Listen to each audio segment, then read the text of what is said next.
Queridos amigos e queridas amigas, meus cumprimentos, especialmente aos amigos do GELAC, Grupo Espírita Luz, Amor e Caridade, instituição amiga e veneranda da cidade de Salvador, e aos amigos em geral, aqueles que acompanham essa palestra, para cuja casa estamos encaminhando de maneira especial, porque faz parte da programação do GELAC.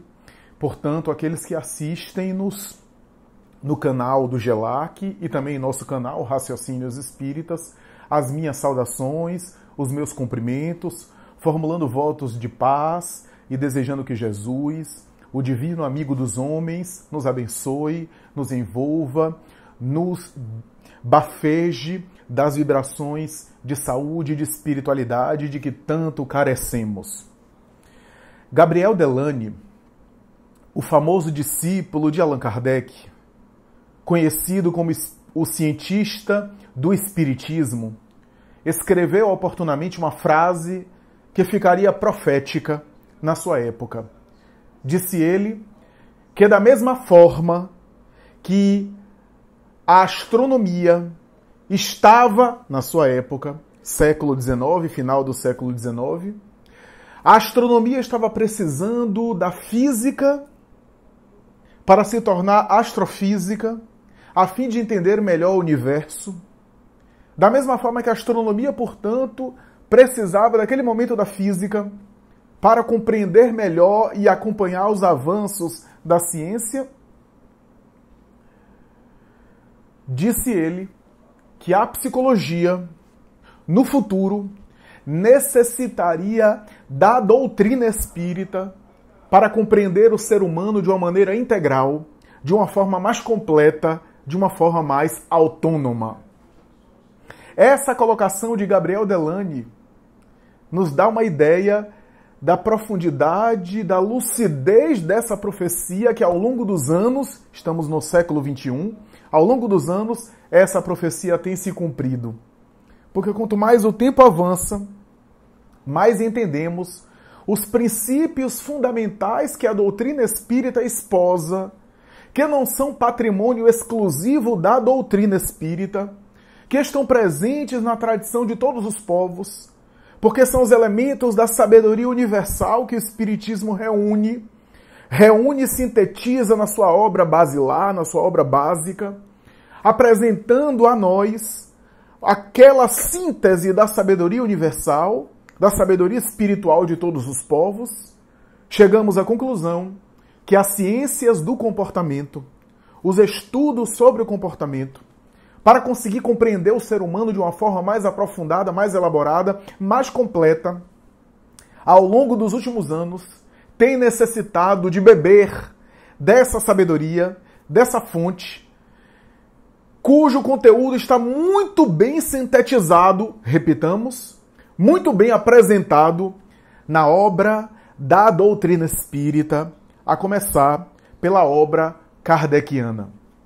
Isso porque, se nós examinarmos as propostas religiosas ao longo dos tempos e as propostas psicológicas ao longo dos tempos, houve um hiato, uma espécie de vazio entre uma proposta e outra, como se essas propostas não conversassem entre si.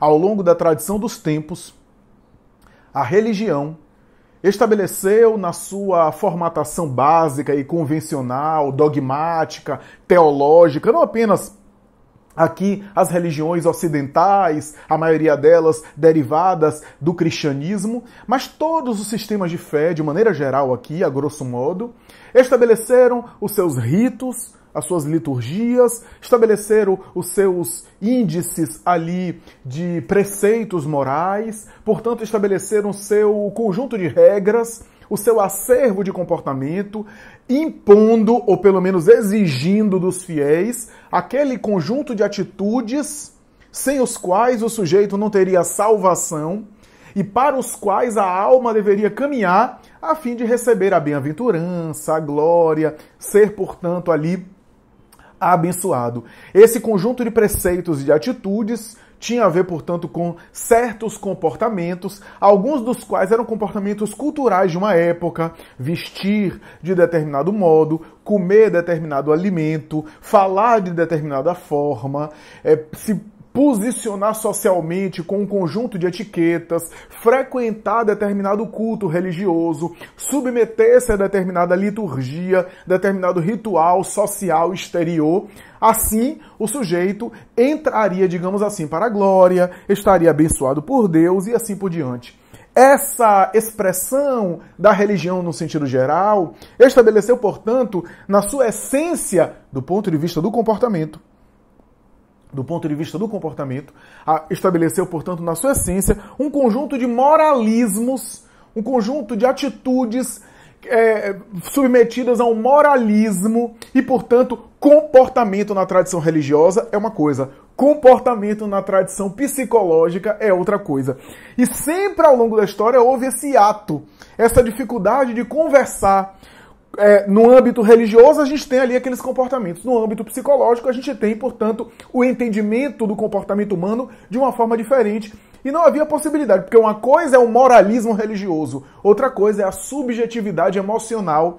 E parecia que uma coisa nem sempre se conciliava com a outra. Por quê? Porque, de um lado, a gente teve esse moralismo religioso e a limitação da religião convencional, a limitação da religião comum, é justamente descartar a dimensão interior da criatura, os seus aspectos emocionais, a sua subjetividade, como se sente, como pensa, etc. Afinal, tudo isso teria que ser reprimido para o sujeito se comportar de acordo com um determinado preceito religioso e, ponto final, e assim por diante, não se deveria discutir em relação a isso. Então, essa era a limitação, e a religião, portanto, adotou essa prática, adotou esse modus operandi, e, por outro lado, a psicologia, que, à semelhança da grande parte das ciências, de todas as ciências do século XIX, a psicologia também surgiu no século XIX, enquanto ciência, enquanto prática filosófica, enquanto prática de reflexão, a psicologia é antiga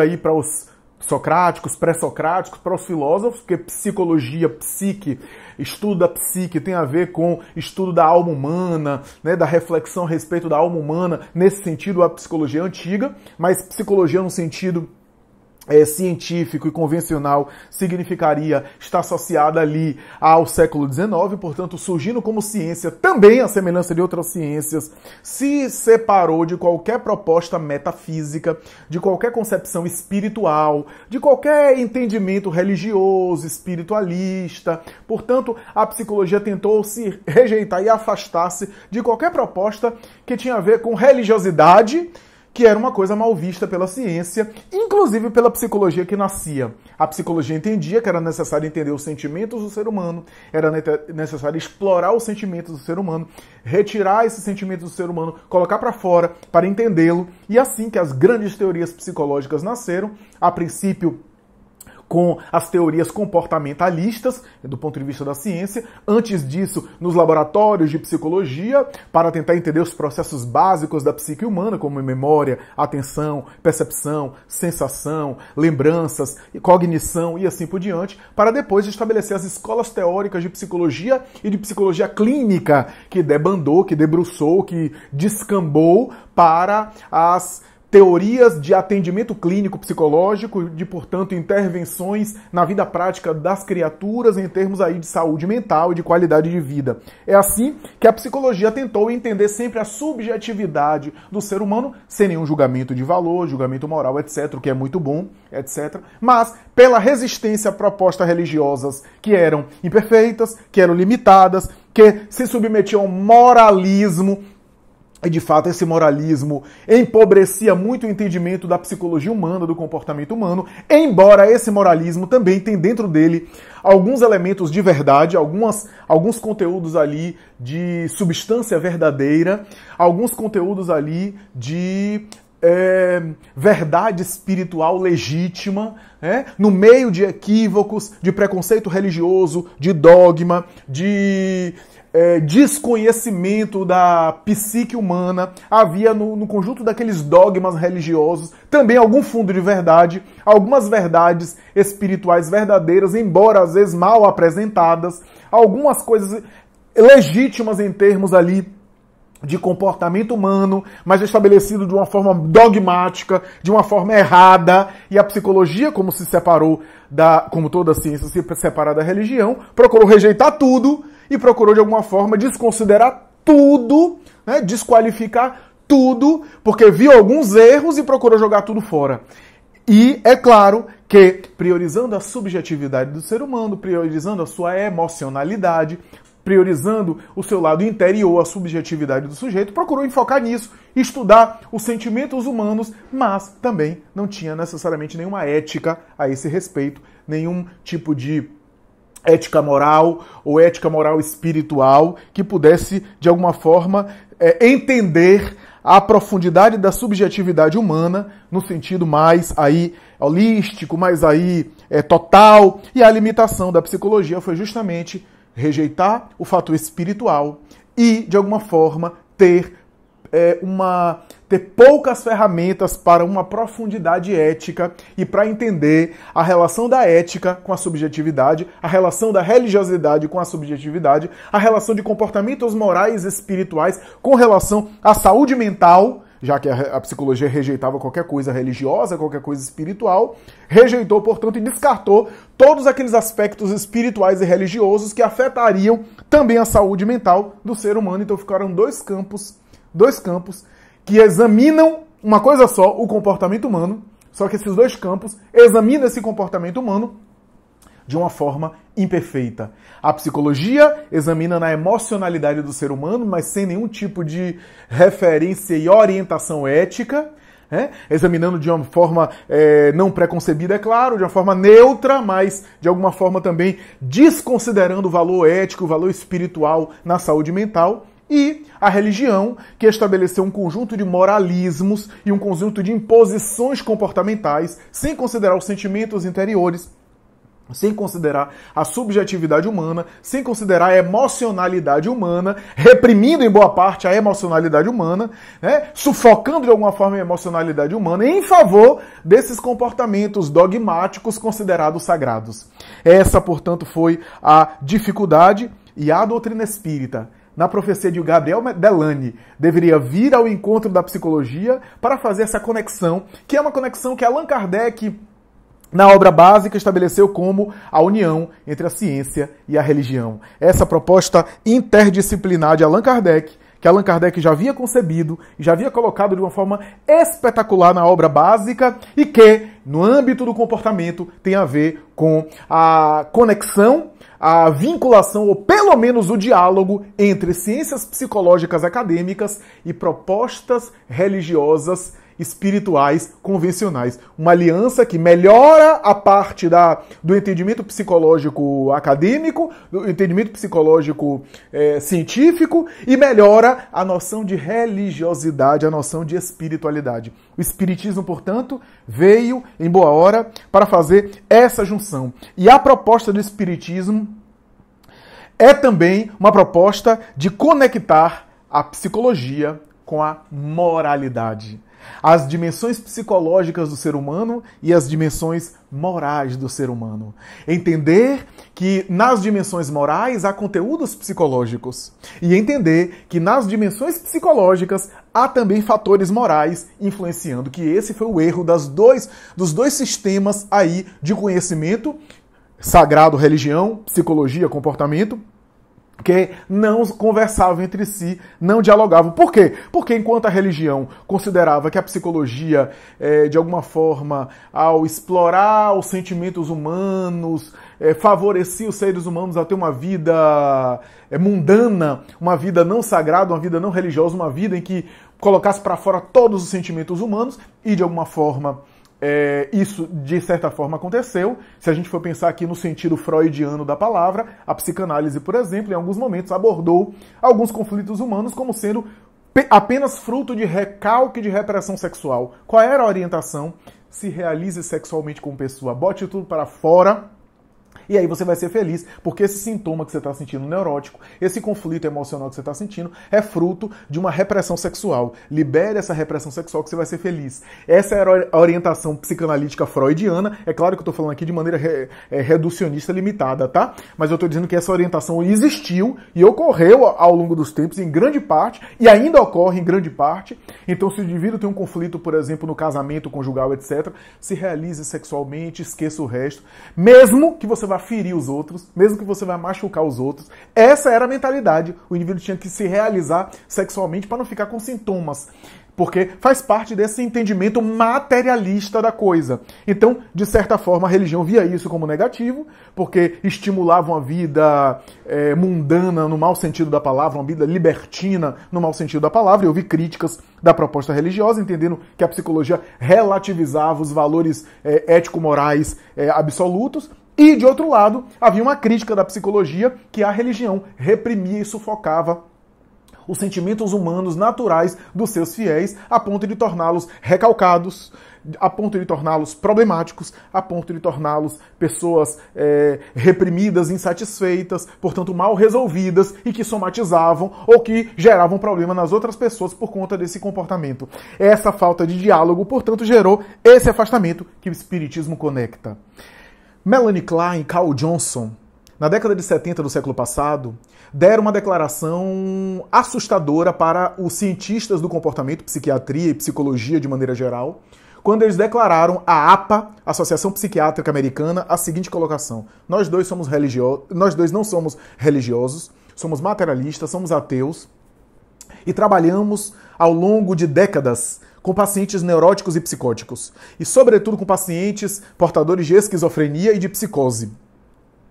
Carl Johnson foi um grande psiquiatra, uma grande referência nos manuais de diagnose psiquiátrica de transtorno mental, e Melanie Klein, que foi uma grande psicanalista, que examinou a psicanálise infantil e que também teve experiência com esquizofrenia e com psicose. Ambos deram a seguinte declaração: não somos religiosos, somos ateus, mas depois de mais de 4 décadas examinando pacientes psicóticos e esquizofrênicos, chegamos à conclusão que o mundo emocional dos pacientes é melhorado com um estilo de vida diferente. E esse estilo de vida diferente pode estar fundamentado e é baseado no perdão e no amor cristão, conforme está no Evangelho de Jesus. A declaração desses dois sujeitos, que não era uma declaração religiosa, eles não eram religiosos, falava do estilo de vida proposto pelo Evangelho de Jesus.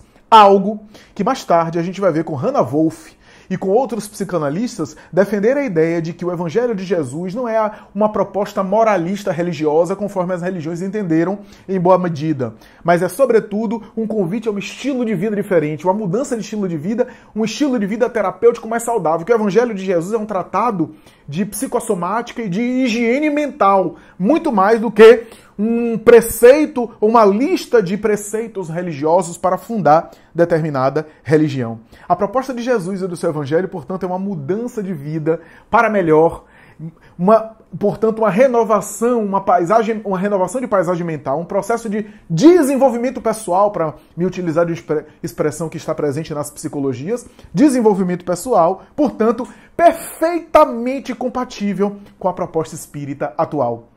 Allan Kardec, ao resgatar a proposta cristã, resgata esse estilo de vida de renovação, de mudança de vida ético-moral e emocional. Por essa razão, quando o Espiritismo é estabelecido e Allan Kardec funda a Revue Spirit, a revista espírita, a primeira revista espírita da humanidade, onde Allan Kardec se torna o primeiro jornalista espírita, protótipo, aliás, de qualquer jornalista com ética. Allan Kardec, ao fundar a revista espírita, sabe como ele coloca no subtítulo da revista?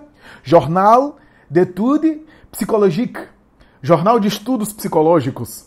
Jornal de Estudos Psicológicos. Ele estava ali dizendo que o que toca o espiritismo, o que é o foco do espiritismo nas suas dimensões morais, é claro, no seu aspecto, porque tem tríplice aspecto, científico, filosófico e religioso, mas um aspecto religioso, no sentido religioso, o que é o aspecto religioso do espiritismo? É que o espiritismo se interessa pelo comportamento humano, que é objeto de estudo da psicologia, comportamento, sentimentos, etc. E é objeto de estudo da religião, que também é o comportamento do fiel, do pecador, do sujeito que está buscando Deus. Portanto, Allan Kardec vai dizer que a doutrina espírita é uma religião, mas é uma religião que tem um caráter psicológico. Tem uma dimensão psicológica. Joana de Ângeles, na sua famosa obra e coleção psicológica, quando vai abordar esses temas fascinantes, quando ela escreve sobre psicologia, ela está fazendo essa abordagem que remonta à tradição kardeciana inicial. Uma abordagem que não é uma abordagem psicológica materialista mundana, não é uma abordagem freudiana. Ela vai fazer os ajustes nessa mentalidade freudiana, nessa mentalidade da psicologia material, incluindo, portanto, o elemento espiritual e, ainda além disso, trabalhando o ser humano para a qualidade de vida dele no sentido emocional daqui da Terra mesmo. Já que, se você trabalhar a qualidade de vida emocional do sujeito aqui na Terra, você também está trabalhando o espírito. Afinal, quem é portador do emocional? É o corpo? Não, é o espírito. Se eu melhoro emocionalmente, quem é que está melhorando? É o espírito, não é o corpo. Então, Joana de Ângeles traz uma psicologia que é espiritual, que ela costuma dizer psicologia espírita, porque está assentada nos fundamentos espíritas, não porque a doutrina espírita se tornou uma psicologia acadêmica, profissional, não é isso. É porque a doutrina espírita tem elementos de uma psicologia, já que as consequências científicas e filosóficas do espiritismo são consequências comportamentais, são consequências, portanto, psicológicas. A obra de Joana de Ângeles, que começou com uma obra a respeito de Jesus e os temas que Jesus abordou, e depois passou para o Homem Integral e outras obras, que nós estamos inclusive estudando essas obras e temos a pretensão de futuramente lançar toda a coleção psicológica de Joana de Ângeles em nosso canal. A obra de Joana de Ângeles, que é de fôlego, porque ela faz uma revisão de literatura das obras, chamou a atenção do movimento espírita. A princípio, alguns espíritas estudiosos ou pseudo-religiosos, que aqui para nós, há espíritas que parecem que são mais espíritas do que o próprio Allan Kardec, começaram a criticá-la e dizer que o que é que ela queria se meter em psicologia? O que é que ela queria se meter, falar sobre psicologia, afinal? O que é que tem a ver espiritismo? Espiritismo fala sobre a alma, sobre a vida no além, sobre a vida espiritual, sobre a vida do mundo espiritual e, portanto, também a vida do encarnado, mas para ir para o mundo espiritual após a morte. O que é que Joana de Ângeles quer falar sobre psicologia? O que é que tem a ver psicologia com espiritismo, já que o espiritismo estuda o mundo espiritual e a relação dos espíritos com o mundo material?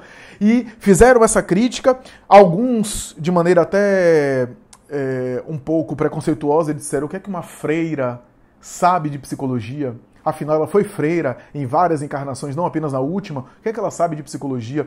E esquecendo, aliás, que o ofício da escuta psicológica em termos terapêuticos ao longo de milênios, pelo menos mais de um milênio, pelo menos na Idade Média, foi feita por freiras e sacerdotes no confessionário. Ainda que seja uma psicologia não acadêmica, ainda que seja uma psicologia que não é científica, mas era a escuta psicológica que havia ao longo do... E apesar de haver erros no confessionário, inclusive exploração e instrumento de poder no confessionário, mas também ajudou muita gente. Sacerdotes e freiras devotados ajudaram pessoas, ouviram pessoas e ajudaram pessoas nos seus conflitos. Esquecendo-se disso, ademais, certa vez, o próprio Divaldo, cansado talvez, ou talvez ouvindo críticas demais da obra de Joana, falou para ela: o pessoal não gosta das obras que você escreve. Afinal, a senhora nunca foi psicóloga e a senhora realmente sabe o que está fazendo, escrevendo sobre esses temas? E ela disse: meu filho, você se esqueceu que, segundo a doutrina espírita, o conhecimento vem daqui para aí, do mundo espiritual para a Terra? Esqueceu-se disso? Eu desencarnei religiosa, conhecendo a alma humana no sentido religioso, mas cheguei no mundo espiritual e incorporei mais conhecimentos.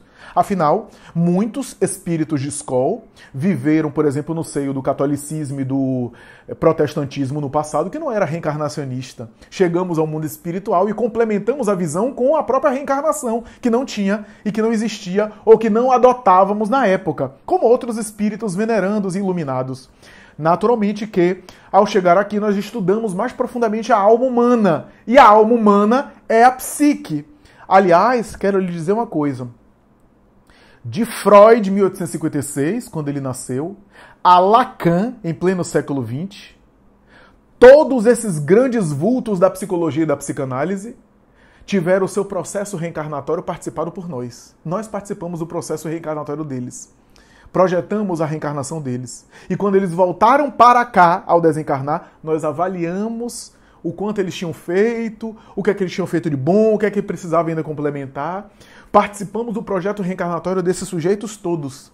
Então, meu filho, você precisa examinar as questões do mundo espiritual para a Terra. Afinal, não é isso que o Espiritismo preconiza? Deu uma resposta cabal. E, de fato, quando a gente pega o Homem Integral, década de 90, ela falando sobre teóricos da psicologia transpessoal que não tinham chegado nem aqui no Brasil. A psicologia transpessoal estava começando a dar o boom na Europa, mas aqui no Brasil nem existia, nem tinha uma compreensão, né, da teoria da psicologia transpessoal e outras obras. Então, a proposta de Joana tem a ver com melhorar a qualidade de vida do encarnado. Ela falava naquela época de autoestima, falava naquela época de melhoramento emocional, de autoconfiança, de autoamor. E os espíritas estranharam. O que é que quer dizer isso? Que coisa louca, que negócio é esse? Ora, se eu melhorar a qualidade de vida do encarnado, eu não estou melhorando ele como espírita? Como espírito? Se eu estou melhorando, por exemplo, o emocional dele, ele não está vibrando numa faixa melhor? Não está elevando a sua sintonia vibratória? Se ele estiver obsidiado, por exemplo, ele está cortando a faixa obsessiva, ele está ascendendo. Nós fazemos isso, por exemplo, no consultório psicológico. Quantas vezes profissionais espíritas, não apenas nós, mas profissionais espíritas de um modo geral, dizem isso. Se eu ajudar o paciente a ficar melhor mentalmente e emocionalmente, eu estou ajudando ele na mediunidade dele, porque a mediunidade melhora. Porque não é a mediunidade que tem desequilíbrio, é os desequilíbrios do sujeito que geram a mediunidade feita de desequilíbrios. Então a mediunidade melhora, o processo reencarnatório dele melhora, ele tem condição e ferramentas melhor para praticar o bem, para superar os seus débitos do passado, para melhorar nessa vida. Então isso não é também proporcionar elementos para a evolução, não é ajudar o sujeito na evolução espiritual dele? Então, quando Joana começa a falar isso sobre autoestima, sobre bom humor, sobre melhoramento emocional, década de 90, e há textos dela mais antigos que falam sobre isso, estamos nos referindo a uma coisa que hoje é mais do que necessário. E ela falava isso só lá atrás, o que significa dizer que ela estava também antecipando as ocorrências de depressão, de transtorno de ansiedade, de transtorno do pânico, de uma série de problemas que hoje nós estamos vivendo, estamos vivenciando. Então, Joana de Anjos traz a qualidade de vida no encarnado, que é também qualidade de vida emocional para o sujeito, já que é quando a gente fala o mental, a mente, né? A gente fala saúde mental. E a mente é o quê? É o espírito, não é o corpo. Então, quando a gente está ajudando a saúde mental do sujeito, a gente está ajudando também o espírito, né?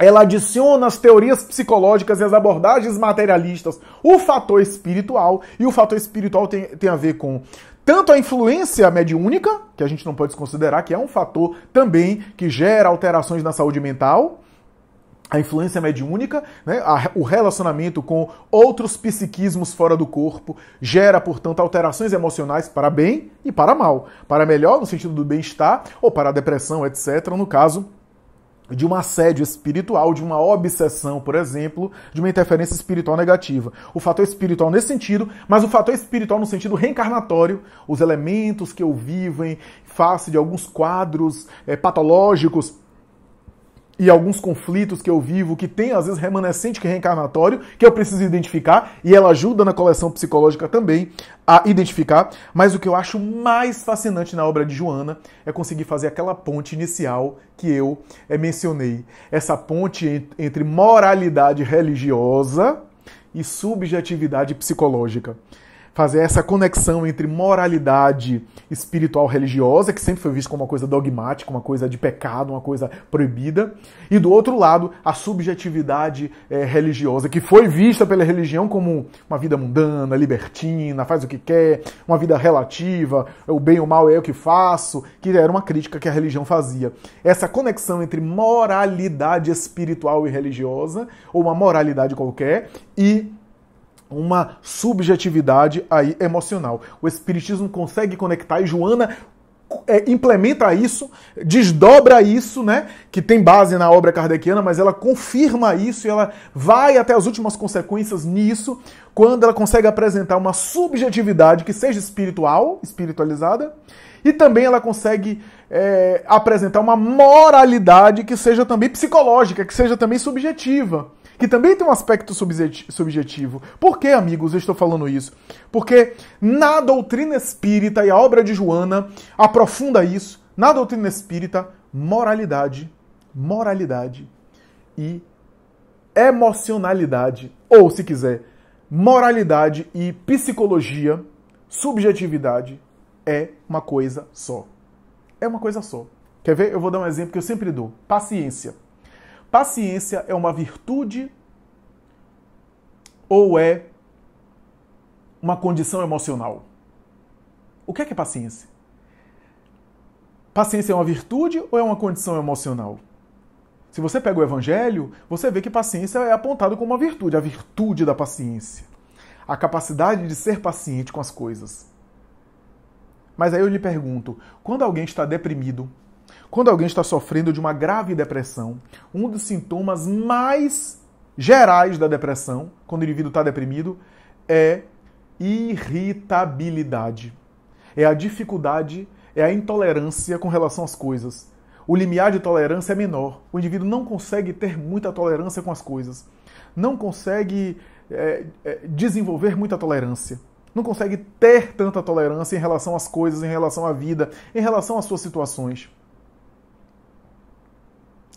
Então, o indivíduo que está deprimido, condição de saúde, pode ficar mais impaciente. Portanto, paciência é uma virtude moral? É uma virtude moral espiritual? Ou é uma condição emocional? Os dois. Em doutrina espírita, Joana confirma isso. Estados emocionais estão associados a também virtudes morais e vice-versa. Uma coisa toca na outra. Moralidade e emocionalidade na doutrina espírita é uma coisa só. Perdão é o quê? É moral? É moral. Mas também não é emocional? Claro que é emocional. O ressentimento, o rancor é o quê? Quadros emocionais, que inclusive geram adoecimentos. O moral e o psíquico são lados de uma mesma moeda para a doutrina espírita.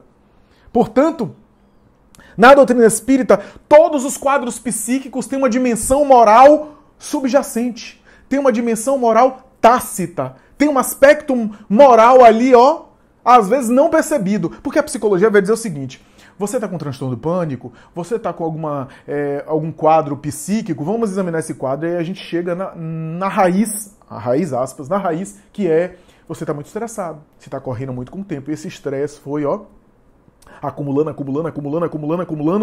aumentando o estresse, e aí você começou a, de alguma forma, tensionar demais e começou a destrambelhar. Esse estresse cultivado durante muito tempo começou a gerar, portanto, destrambelho orgânico, destrambelho psíquico, e você evoluiu para um quadro de saúde mais séria. Mas a base aí é porque você está muito estressado. Você está com muita tensão. Você está com uma tensão muito forte. Você está tensionando de tal forma que houve um desgaste, um colapso dos seus nervos. Vamos desestressar, porque aí você melhora. A lógica está correta? Está correta. Está ótima. Está excelente. Só que o Espiritismo vem dizer o seguinte, que essa tensão emocional não é à toa, ou não tomou conta do indivíduo à toa. Quando a gente vai examinar a tensão emocional, que começou o indivíduo a ficar tenso e ficou estressado, e o estresse gerou todo esse processo, vai perceber que na tensão emocional há uma dimensão moral. Muitas vezes eu estava tenso porque eu estava louco correndo atrás de dinheiro para me acabar, porque eu não consegui controlar minha ganância, eu quero ganhar sempre mais, ganhar sempre mais, ganhar sempre mais, e essa dimensão de ganhar sempre mais me gerou essa tensão. Olha a dimensão moral. Então, o que estava de trás? A ganância. O que é ganância? Egoísmo, egolatria. Ou então, eu fiquei tenso porque eu me preocupo demais com o que os outros vão pensando e eu comecei a adoecer com isso. E o que é se preocupar com o que os outros pensam? O que é isso? Vaidade. A vaidade é justamente essa dimensão nossa que a gente sofre com o que os outros pensam ou falam. Isso é vaidade. É ego. É orgulho. Então, se a gente for examinar de maneira, não de maneira dogmática, moralista, do pecado, mas de maneira espiritual, madura, a gente vai perceber que sempre há uma dimensão moral em quadros emocionais. Sempre há uma dimensão moral. É o orgulho, é a ambição desmedida, é o excesso de alguma paixão que gerou, portanto, aí a associação de um quadro psíquico expressivo, de um quadro psíquico contundente. Temos que, portanto, compreender que essas dimensões estão atuando em conjunto, que há uma conexão em conjunto em relação a esses quadros. Mas por que estamos falando isso? Porque o texto Fragilidade Emocional, de Joana de Ângeles, faz essa ponte. No livro Atitudes Renovadas, texto que nos serve aqui de tema básico, de tema fundamental, Joana de Ângeles vai examinar a questão da fé. E vai dizer que a fé é uma virtude, mas também é um sentimento. Olha só, moral e emocional. A fé é uma virtude. A fé é uma virtude espiritual, uma virtude da teologia, inclusive. Virtude católica, teologal, uma virtude da religião. Mas é também uma emoção, é um sentimento que se conquista. A fé é tanto emocional como é moral. E aí Joana vai abordar a questão da fé com esse título, Fragilidade Emocional. E o que é que ela chama de fragilidade emocional no sentido psicológico? É aquilo que a religião chama de fé vacilante. O que é a fé vacilante para a religião é a fragilidade emocional no sentido psicológico. É uma coisa só. A fé vacilante é a fragilidade emocional. E a fragilidade emocional, no fundo, espiritualmente falando, é uma fé vacilante. Por quê? Porque a gente entende fé como sendo uma coisa religiosa, mas não é. E a gente vai explicar por quê. Quando eu leio o livro Paulo Estevão, a gente tem ali um episódio de uma fé vacilante. Paulo, quando estava na saga de divulgar o cristianismo, já estava começando a expandir a mensagem cristã para tudo que é lugar. O que é que aconteceu? Nesse instante, nesse momento, houve, portanto, uma difusão da proposta cristã cada vez mais contundente por Paulo e Marcos, João Maria Marcos, que era um dos futuros evangelistas, que era um adolescente de 15, 16 anos, quis seguir eles por, inclusive, insistência da mãe, etc. Começou a seguir, mas não aguentou as disciplinas de Paulo. E ao não aguentar as disciplinas de Paulo, voltou atrás e quis depois voltar. Voltar não aguentou, dormir pouco, fazer comida, viajar, dormir ao relento, não estava acostumado com aquilo. 16 para 17 anos, era muito adolescente ainda e não aguentou a austeridade de Paulo e pediu para voltar. E Paulo diz, eu aceito, volta, mas tenha em mente que Deus tem pressa em favor da renovação íntima do indivíduo. Marcos, pode voltar, mas nunca te esqueças que todos nós crescemos em conjunto, em colaboração, mas aqueles que se desgarram terá que crescer por si mesmo. Ele nunca mais vai esquecer daquilo. É claro que emocionalmente ele ainda tinha uma fragilidade, era ainda alguém maturo. E maturo até do ponto de vista da experiência. Volta e depois vai ser o gigante que foi, convivendo com Pedro e assim por diante. O que é que esse exemplo quer dizer? Que a fé também tem gradações. Da mesma forma que a paciência tem gradações, a gente vai adquirindo paciência ao longo dos tempos, e a paciência vai ficando cada vez maior, a fé também tem gradações. A gente tem pequenas doses de paciência, eu aguento até aqui, mas mais eu não aguento. Perdão, a gente também tem pequenas doses de perdão, eu já consigo perdoar uma coisa, mas não consigo perdoar outra. E aí eu vou desenvolvendo o meu perdão para ficar maior. A fé também tem essas gradações. Marcos não conseguia ir até aquelas resistências de Paulo, que ele vai desenvolver mais tarde. Paulo já tinha uma condição maior e ia adiante. Então, tem a ver com isso. Fragilidade emocional é sinônimo de fé vacilante. É apenas duas expressões que são utilizadas em contextos diferentes e cuja linguagem é diferente, mas a essência é a mesma. Fé vacilante a gente fala em termos religiosos. Fragilidade emocional a gente fala em termos aí psicológicos. Mas é a mesma coisa. Por quê? Porque o termo fé foi entendido como crer, acreditar. Mas o crer é apenas os passos iniciais. Fé vem de fides, ou fidelis em latim, que significa fidelidade. A fé, portanto, tem a ver com uma espécie de fidelidade, de acreditar. É uma espécie de maturidade que envolve o sujeito. Portanto, para eu ter uma fidelidade a algo, para eu abraçar algo e ter essa fidelidade, eu preciso acreditar naquilo. Mas o crer é os passos iniciais, não é todos os passos. Para eu ter fé, eu preciso crer. Mas a fé, no sentido robusto e profundo da palavra, não fica no crer. Porque se eu ficar no crer, eu tenho uma fé ainda vacilante. Eu tenho uma fé imatura. Porque quem acredita hoje uma coisa, deixa de acreditar amanhã. É a mesma coisa de um relacionamento. Num relacionamento, para você se envolver, e ficar envolvido e ter a fidelidade naquele relacionamento, você precisa acreditar no relacionamento para ter essa fidelidade. Mas acreditar só não faz você se envolver no relacionamento. Porque eu posso entrar num relacionamento acreditando. Eu acredito. E amanhã eu deixo de acreditar. Eu acredito. Mas o acreditar apenas não me dá fidelidade. Não me faz ter fidelidade ao relacionamento. Portanto, o crer é o primeiro passo. Mas para ter fidelidade eu preciso desenvolver outros passos que têm a ver com a maturidade da fé. O envolvimento tem a ver com maturidade. Por quê? Porque quando eu me envolvo eu até sofro. Se eu me envolvo num investimento financeiro, num empreendimento, qualquer coisa, eu dou algo de mim. Né? Então eu me comprometo também, eu sofro. Mas para crer, não. Eu creio agora, se me incomodar, eu deixo de acreditar amanhã. A fé, portanto, é essa virtude que se exercita. A fé pode ser espontânea, eu já tenho fé. Por quê? Esses indivíduos que têm uma fé espontânea, porque já exercitaram, já desenvolveram essa fé em outras encarnações, já realizaram um trabalho anterior de desenvolvimento da fé, já evoluíram nesse sentimento de fé, trabalhando ele, portanto, aprimorando ele ao longo de desencarnações, porque toda fé é uma virtude que se exercita. Paciência não se exercita? Amor não se exercita? Todas as virtudes que o espírito conquista são virtudes que são desenvolvidas, qual a musculatura que você desenvolve na academia. Então a fé é uma virtude que também se exercita, e à medida que se exercita vai desenvolvendo, vai ampliando, vai melhorando. A fé espontânea no sujeito é uma fé que já foi trabalhada antes. Como diz Emmanuel, o gênio é um trabalho de séculos. Uma fé de um Marte foi trabalhada em muitas encarnações, muitas vezes, ou pelo menos esforçada e exercitada na vida atual. O que Allan Kardec chama de fé raciocinada, que não é fé racional, porque a fé não é racional. A fé é um sentimento, portanto a fé não é racional. Mas a fé pode ser raciocinada. O que Kardec chama de fé raciocinada é quando tem bases no discernimento, na lógica, na coerência. Eu tenho fé que esse teto não vai cair na minha cabeça. Por quê? Porque pela lógica, pelo histórico, pela planta do local, porque eu sei que engenheiros fizeram, que arquitetos fizeram, que profissionais fizeram, pela estrutura como está bem construída aos meus olhos. Eu não posso provar.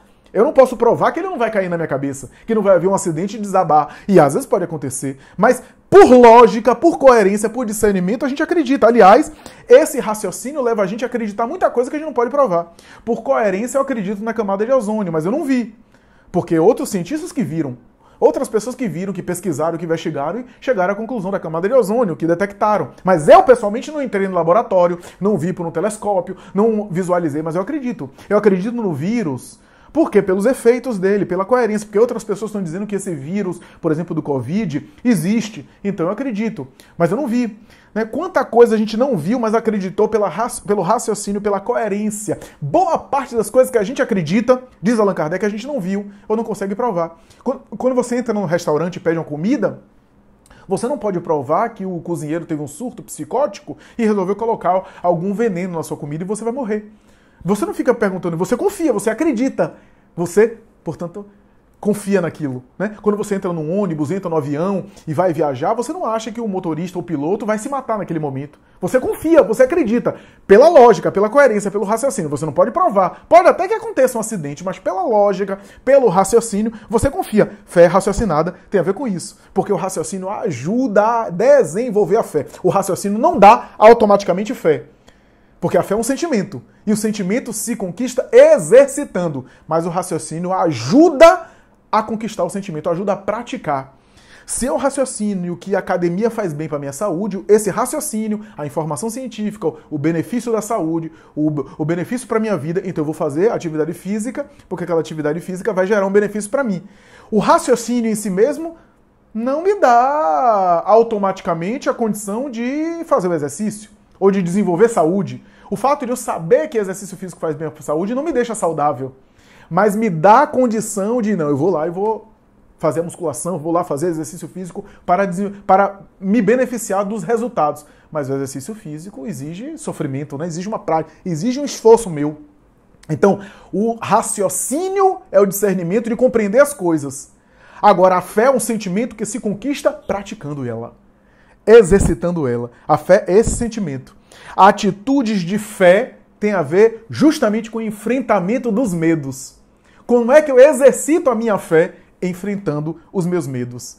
Ou seja, eu tenho o discernimento das coisas e agora eu começo a enfrentar os medos. À medida que eu vou enfrentando os medos, esses medos vão diminuindo para mim e eu vou desenvolvendo mais o sentimento de fé. E aqui eu estou falando no sentido humano da palavra, né? Um medo, uma fobia, alguma coisa assim, eu vou desenvolvendo ali com atitudes de fé, com enfrentamentos, né? Por isso que a fé vai ser desenvolvida no medo. Da mesma forma que a luz só é acendida na escuridão. Alguém acende uma luz ao meio-dia, quando tudo está claro? A gente só acende uma lâmpada porque está escuro. A luz se faz necessária na escuridão. O perdão se faz necessário na ofensa. A paciência se faz necessária na irritabilidade e na ansiedade. A fé se faz necessária no medo. É no momento da treva, no momento do medo, que a fé se faz necessária. Então, veja como psicológico e espiritual e moral se juntam em uma coisa só. Quando eu falo em paciência. E quando eu falo ansiedade, é o quê? Ansiedade tem a ver com paciência. Quem é impaciente é ansioso. Impaciência, moral, ansiedade, a mesma coisa, só que do ponto de vista psicológico. São mesmas coisas, dita com linguagens diferentes. Então, a atitude de fé tem a ver com exercício da fé através do enfrentamento dos medos. Pequenos exercícios para depois aumentar, porque ninguém vai ter um exemplo de fé como um grande Marte se não fizer os pequenos enfrentamentos dos medos pequenos na nossa microfísica, do nosso mundo, da nossa miniatura individual. Então, o discernimento, quando eu tenho discernimento, quando eu já compreendo as coisas, mas eu não tenho ainda fé, é aquilo que Joana de Ângeles chama no seu texto de fragilidade emocional. É quando, por exemplo, eu compreendo a reencarnação. Quando eu compreendo, por exemplo, que a vida continua. Quando eu compreendo que eu não estou sozinho, que espíritos bons me sustentam, mas eu tenho medo. Eu não ajo conforme essa ocorrência. Quando me acontece uma dor, um sofrimento, eu não medito, porque eu acredito na reencarnação. Se eu acredito na reencarnação, eu sei, pelo discernimento, que no processo reencarnatório eu sofro hoje as consequências do passado. Se um sofrimento me alcança e eu não fiz nada para provocá-lo na experiência atual, esse sofrimento tem a ver com remanescentes de vidas passadas. Eu tenho esse discernimento e, portanto, se esses remanescentes têm vindo para a minha depuração, para o meu aprimoramento, para a minha evolução, para o meu crescimento, eu estou crescendo com aquilo, eu estou me aprimorando espiritualmente com essa ocorrência, eu estou crescendo interiormente. Então aquela ocorrência que eu considero sofrida, e é sofrida, mas está vindo para o meu bem, para o meu processo espiritual. Se eu tenho discernimento, mas não tenho ainda fé, a fragilidade emocional que Joana descreve é justamente isso. É quando eu acredito na reencarnação, mas quando o sofrimento me pega, eu não me comporto como se fosse alguém que acreditasse realmente, que vivesse realmente conforme a lei da reencarnação. Se eu acredito que Deus me protege através dos espíritos bons e acontece alguma coisa e eu fico desesperado, é porque eu estou agindo de conformidade com alguém que não acredita em nada disso. É isso que Joana está chamando de fragilidade emocional. Ela não está condenando, ela não está censurando, ela só está dizendo que é um passo do processo.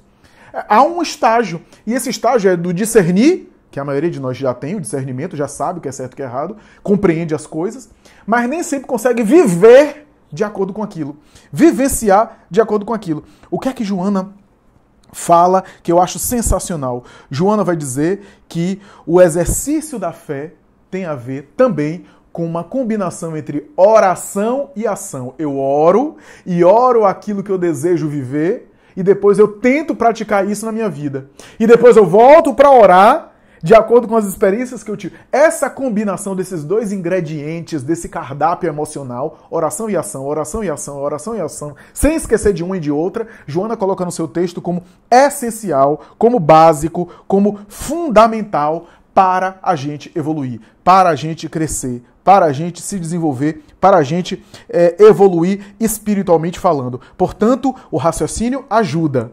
O discernimento ajuda, fé raciocinada, mas não dá automaticamente a fé, porque a fé é um sentimento que se conquista, e se conquista praticando, enfrentando os medos. Portanto, a fé se conquista também com certo tipo de sofrimento. Por isso que a doutrina espírita, quando fala sobre o sofrimento ser inevitável, as dores, os sofrimentos alcançarem o sujeito, e os sofrimentos fazem bem para o processo, não é o sofrimento de você estar recebendo pedrada na rua, ou estar tendo um diagnóstico de câncer toda hora. Não é isso. O sofrimento aqui é inevitável porque a reforma moral é sofrida. Vencer o orgulho dá trabalho. Vencer o egoísmo que a gente tem dá trabalho. Superar um ressentimento, uma mágoa, dói. E esse que é o sofrimento do espírito. O sofrimento do espírito tem a ver, portanto, com atitudes que doem nele, que machucam ele. Agir e praticar uma fé robusta dói. Exige esforço. Então, a gente não vai conquistar uma fé de mão beijada de uma hora para outra. Vai exigir de nós esforço. Vai doer em nós. É isso que o Espiritismo chama do sofrimento está sendo inevitável. A fé, aliás, amigos, é uma energia da vida. É isso que eu gostaria de aqui enfocar. É uma energia da vida. Freud chamava de libido, mas nós chamamos de fé. E eu vou entender, vou explicar para você entender. Emmanuel, na obra Pensamento e Vida, vai dizer que a fé, a rigor, é uma energia do Criador que está presente em toda a natureza. É aquilo que Freud chamava de libido, é aquilo que Reichenbach chamava de força ódica, aquilo que Reich, na bioenergética, chamava de orgônio.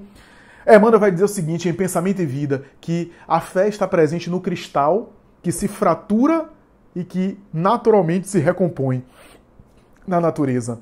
Está presente na árvore que é decepada e que mais tarde se restaura, que mais tarde essa árvore se recompõe de novo, né? Essa árvore que é podada e mais tarde gera flores novamente. Essa é a fé que está presente aí na natureza. E Emmanuel chega a dizer o seguinte, a alimentação é um ato de fé. Porque quando o ser humano senta na mesa para comer, ele tem fé que as suas vísceras abdominais, que as suas vísceras intestinais vão conseguir processar o alimento que ele está colocando dentro dele. Nem sempre, às vezes o estômago, o intestino dá um piripaque, reage mal e a gente passa mal. Mas o próprio ato de se alimentar é um ato de fé, é um ato de confiança nas vísceras intestinais. Olha que bonita a figura que Emmanuel utiliza. Ele vai dizer que a agricultura é um ato de fé, porque eu planto, mas eu não sei se vai dar. E eu não sei quando vai dar, vem a colheita. Eu planto, mas tem a chuva, tem o vento, tem as pragas, tem os elementos climáticos, os elementos que estão acima de mim. Portanto, plantar, a agricultura é um ato de fé. É um ato de fé. Educar um filho. Educar um filho é um ato de fé. Porque quando você educa um filho, você está fazendo um investimento. Você não sabe se vai dar certo. Mas é um investimento. É porque você acredita, você tem esperança, fé, esperança. Você tem esperança que aquela educação vai surtir algum efeito. O médico, quando cuida de um doente, o médico ou o enfermeiro que trata de um doente, ali é um ato de fé, um ato de esperança de que ele vai responder bem ao tratamento e vai ficar bom. Então, tudo isso tem a ver com essa ideia da fé. Por isso que Allan Kardec recebe dos espíritos a ideia que a fé é a mãe das virtudes. Não é que é mais importante que a caridade é a virtude por excelência. Porque a caridade é o amor no sentido mais espiritualizado, é a abnegação, é a dedicação. Mas por que os espíritos, muito tempo eu fiquei com essa dúvida, por que os espíritos falam que a fé é mãe das virtudes? Porque, para você fazer uma caridade isolada, que é uma filantropia, um gesto de bondade social, você pode fazer sem nenhuma fé. Mas para você ter o espírito da caridade, ou seja, ter a virtude da caridade, que é a abnegação, a dedicação constante, você tem que acreditar em alguma coisa. Para você educar um filho, caridade. Para você cuidar de um filho, caridade. Você tem que acreditar que aquela educação vai dar certo. Você tem que ter esperança, expectativa que aquilo vai dar certo.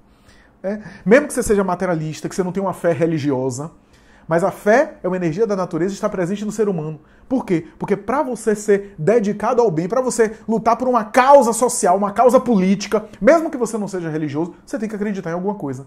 Você tem que ter algum envolvimento, fidelis, fé, fidelidade. Você tem que ter alguma fidelidade a algo, algum ideal. Você tem que carregar algum ideal dentro de si. Você tem que acreditar, mesmo que seja na mudança social do ser humano, na mudança do ser humano, você tem que ter algum... Porque fé tem a ver com... A fé é um recurso que a gente tem de transcendência. A fé tem a ver com o potencial de transcendência que existe na gente e a gente transcender a nós mesmos. Pode não ser religioso, tá? Porque quando a gente fala em transcendência, a gente já pensa na transcendência espiritual religiosa. O indivíduo transcendeu, saiu do corpo. Teve um fenômeno e saiu do corpo espiritualmente. Né? Teve um transe e aí transcendeu, foi para a vida espiritual. Também. Mas transcendência tem a ver com sair de si. Ou seja, superar os próprios limites. Quando você, por exemplo, está apaixonado por alguém, você transcende a você. Porque você fica tanto pensando no ser amado, no objeto de amor, no objeto do apaixonamento, você fica tão pensando nele que você já não cabe mais em você, você já vive também pensando no outro, pensando na outra pessoa, você já saiu de si. Né? O apaixonado sai de si, ele não fica só nos seus limites, ele sai de si para curtir esse apaixonamento, esse amor.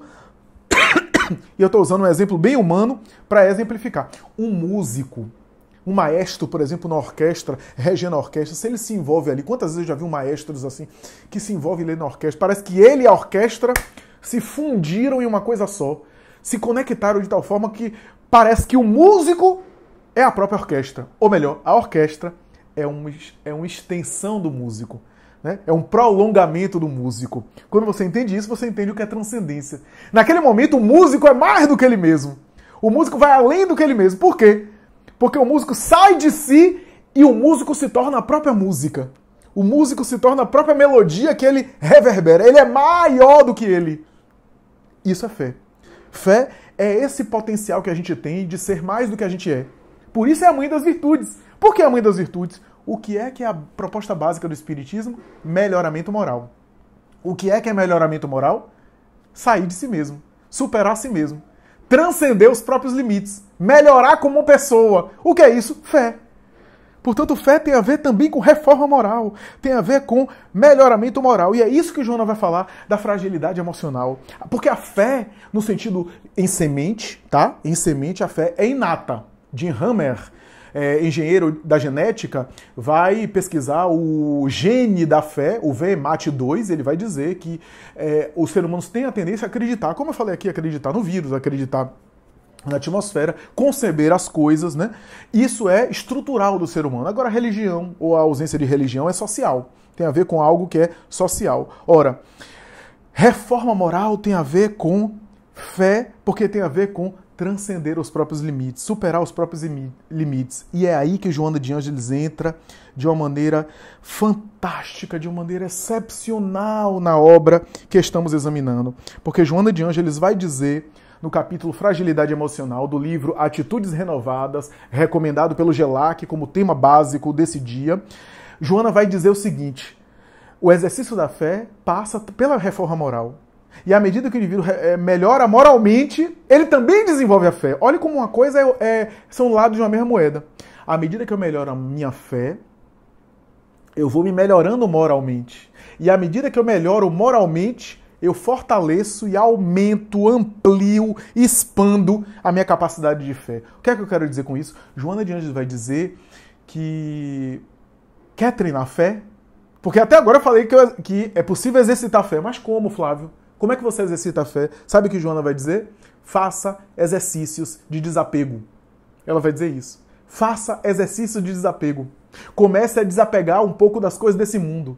Comece a valorizar menos as coisas que você dá muita importância, materiais. Você vai sentir o resultado. E aí ela vai dizer, por quê? Porque quanto mais o sujeito se apega à vida material, mais inseguro fica. Olha o raciocínio que Joana está usando. Mais inseguro o sujeito fica. Ou seja, quanto mais controle eu tenho das coisas, mais insegurança eu tenho. Quanto mais posse eu exerço nas coisas, mais medo eu tenho de perdê-las. Medo, fé. Então, quer exercitar a fé? Primeiro treina o desapego. Exercício de desapego com as coisas e com as pessoas, tá?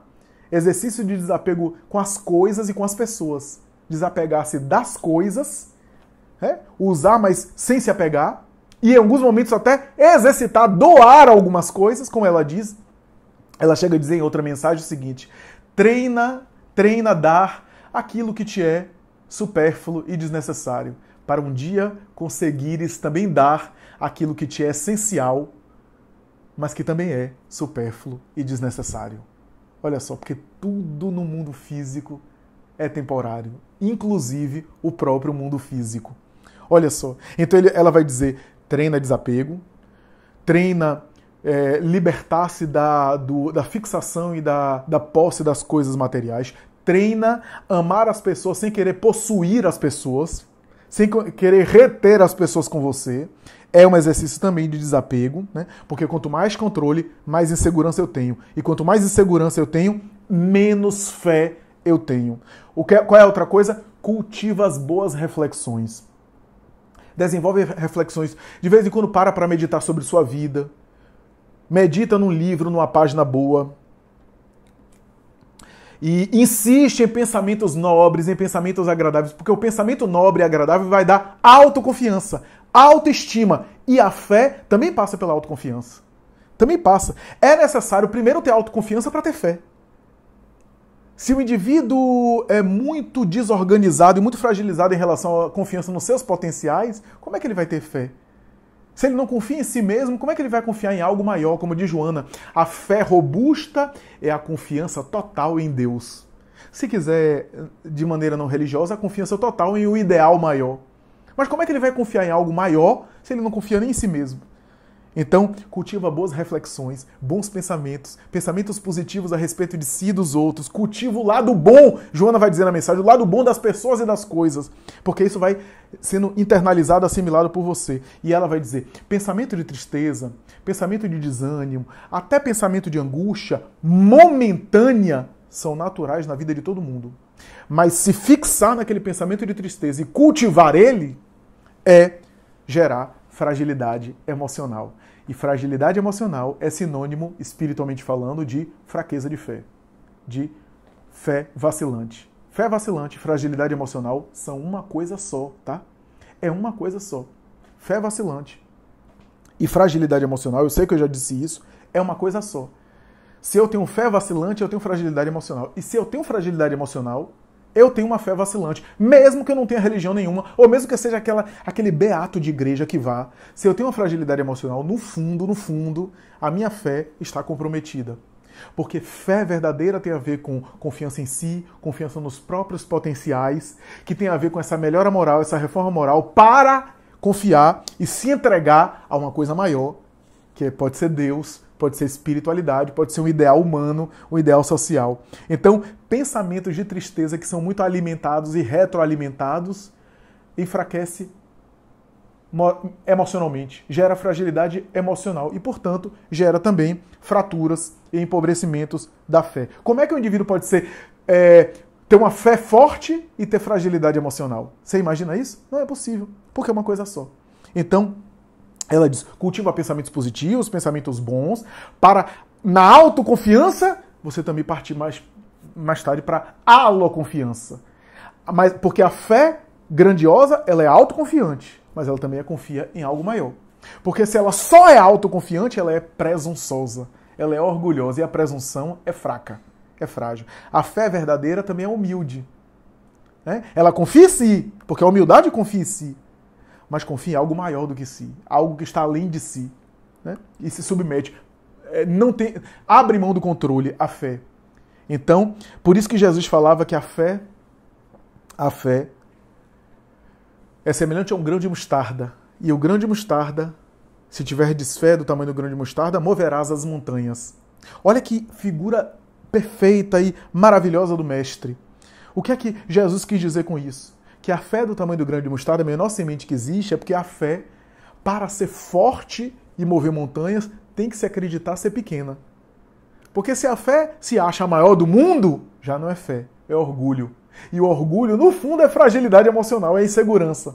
Olha que sutileza. Então a fé verdadeira é aquela que, quanto mais se acha pequena, mais forte é. Como diz a parábola do Lázaro e do rico, né? Do fariseu e do publicano. Né? Quanto mais eu me sinto pecador e afastado de Deus, mais próximo eu estou dele. E quanto mais eu acho que eu estou próximo de Deus, mais longe eu estou dele. O paradoxo da humildade. Então, a fé é o grão de mostarda porque a fé se acredita pequena, porque a força está na fraqueza.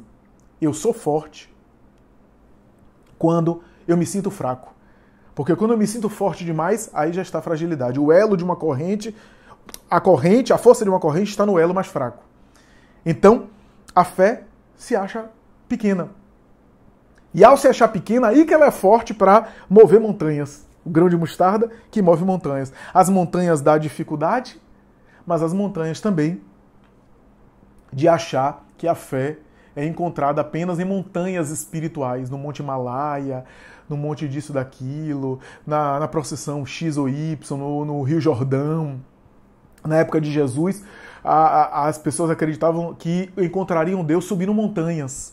Né? Por isso a tradição judaica é feita de subir montanhas para encontrar Deus. Jesus também queria dizer que a fé verdadeira remove essas montanhas, porque você não vai encontrar Deus subindo as montanhas, mas subindo as montanhas interiores, se desenvolvendo espiritualmente. Então, a fé passa pela autoconfiança, mas a fé também passa pela calma. Olha só a associação com o mundo emocional. A fé é calma. Se a fé é agressiva e ansiosa, já não é fé, é insegurança. Já é instabilidade emocional, já é fragilidade emocional. E fragilidade emocional é fé vacilante. Por isso que a fé é calma e ao mesmo tempo é forte. E é forte na calma. É autoconfiante na humildade, porque confia em si, mas confia mais ainda em algo que está acima de si. Acredita nos próprios potenciais, mas ao mesmo tempo é humilde em relação a eles e é calma em relação a todas as dificuldades. Por isso que essa parábola de Jesus do grão de mostarda, pequeno, e as montanhas, é uma síntese da evolução da fé. A fé vai sendo exercitada do tamanho do grão de mostarda e se acredita como tal, embora vai agigantando, mas no fundo, à medida que o indivíduo evolui com a fé pode até ser acreditada como grão de mostarda, mas já está no tamanho das montanhas. É uma evolução da fé. Até chegar nessa fé robusta das montanhas que o apóstolo Paulo definiu em uma das suas epístolas como a fé ser o firme fundamento das coisas que se espera e a prova das coisas que não se vê. A fé, na colocação de Paulo, era o firme fundamento das coisas que se espera e a prova das coisas que não se vê. É isso, meus amigos. Espero que tenham gostado e até a próxima, se Deus quiser. Muita paz.